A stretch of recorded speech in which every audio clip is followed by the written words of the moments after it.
Guys, আজকে আমরা French fry রান্না করছি। তো আমরা বড় আলুটাকে কেটে নেই। এই যে আলুটা কেটে নিয়েছি, আমরা বাকিগুলো কেটেও নিয়েছি। এখন আমরা দেখাচ্ছি।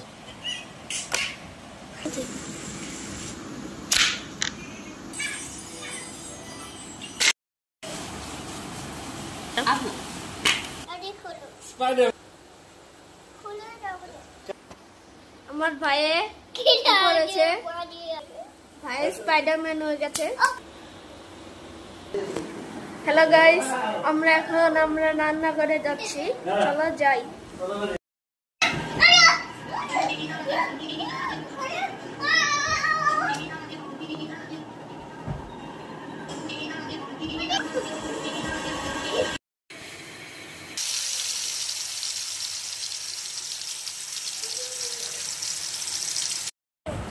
হ্যালো গাইস, হয়ে গেছে ফ্রেঞ্চ ফ্রাই। একজন খাচ্ছে, স্পাইডারম্যান ছোট। আমরা একটা খেয়ে দেখি। এটা মজা আছে। আপনি এটাও বানিয়ে নিতে পারেন। হোমমেড ফ্রেঞ্চ ফ্রাই, এটা তোমরা বানিয়ে ভালো। বাইরের গুলো খেও না, কিন্তু বাসা বানালে তাহলে ভালো হয়। খেয়ে নিও তোমরা।